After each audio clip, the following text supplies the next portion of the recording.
Hello everyone. Have you ever thought about how your body develops the way it does, or why some people have certain traits or health conditions? Well, a big part of that comes down to something called genetic disorders. These disorders happen when something goes wrong in the DNA, either because of a mutation or an abnormality in the chromosomes. Some disorders are inherited from parents, while others can arise spontaneously. For example, think about how some people are born with Down syndrome or sickle cell anemia. These conditions are the result of changes in their genetic code. But here's the amazing thing: genetic disorders aren't just about problems. They show us how incredibly intricate and delicate the genetic system is. Let's dive into how these disorders occur and what they mean for the human body. Genetic disorders can be divided into three main types: monogenic, chromosomal, and multifactorial. Take hemophilia, for example. This disorder is caused by a mutation in just one gene.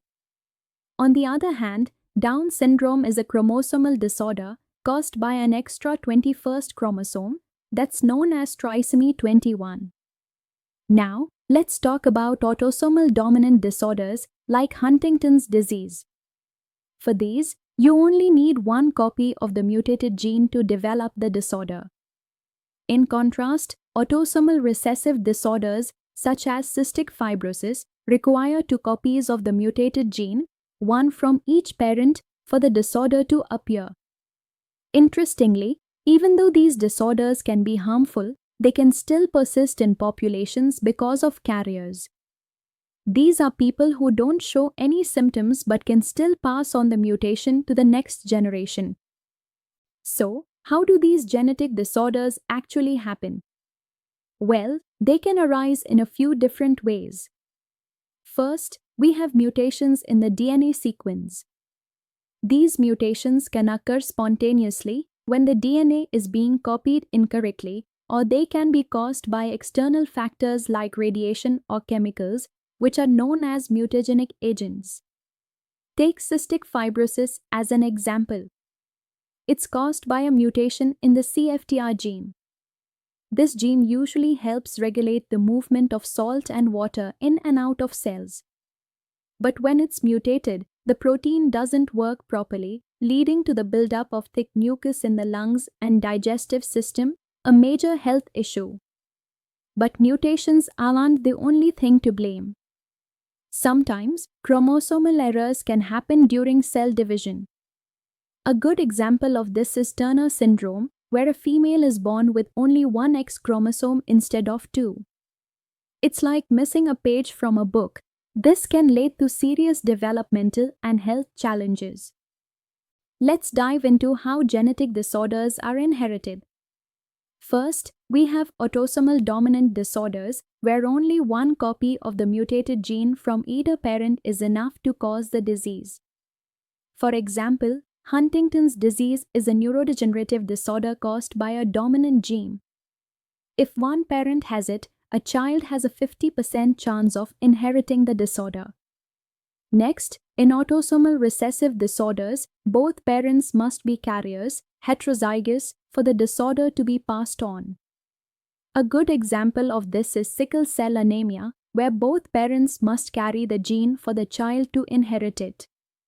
When it comes to X-linked disorders, like color blindness, they are more common in males. This is because males have only one X chromosome, while females have two, offering some protection. Lastly, carrier screening plays a crucial role in preventing recessive genetic disorders. It helps identify individuals who carry a defective gene but don't show any symptoms, reducing the chances of passing on the disorder. With modern technology, we can now test for genetic disorders much earlier than ever before. Genetic testing involves analyzing a person's DNA to find mutations or chromosomal abnormalities. For example, amniocentesis is a prenatal test that can identify genetic conditions like Down syndrome before a baby is even born. Another tool is carrier screening, which helps determine whether someone carries a gene for a recessive disorder like cystic fibrosis, even if they don't show symptoms. This is incredibly helpful for prospective parents who may want to know their risk of passing on a genetic disorder. But genetic testing doesn't just stop at diagnosis. It also helps us develop personalized treatments. Some disorders, like Tay-Sachs disease, are now being treated through enzyme replacement therapies thanks to genetic research. So, how can we prevent or treat genetic disorders? Prevention starts with genetic counseling, carrier screening, and prenatal testing. These methods help identify individuals or pregnancies at risk of genetic conditions, allowing for informed decisions and early interventions. A real-life example of this is preimplantation genetic diagnosis, PGD, which is used during in vitro fertilization, IVF. It screens embryos for genetic disorders before they are implanted, helping prevent passing on certain conditions. Early detection is also key. For disorders like Tay-Sachs disease, treatments like enzyme replacement therapy can manage symptoms and improve quality of life. In the future, gene editing technologies like CRISPR-Cas9 offer the exciting potential to directly correct genetic mutations. However, this area is still under active research. Finally, advances in therapies and preventive measures are continuously evolving, giving hope for better management and even potential cures for genetic disorders. Let's wrap up everything we've learned today. Genetic disorders can be caused by mutations in the DNA or errors in chromosome structure. They can be inherited in different patterns, dominant, recessive, or X-linked, and can have a profound impact on the body.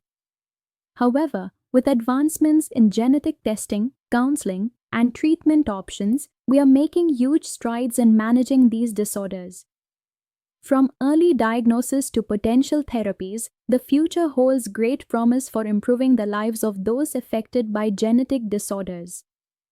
Biology is an ongoing exploration of life's complexity, and genetic disorders are a prime example of how small changes in our genetic code can shape who we are. Thanks for joining me on this fascinating journey, and I look forward to our next adventure in the amazing world of biology.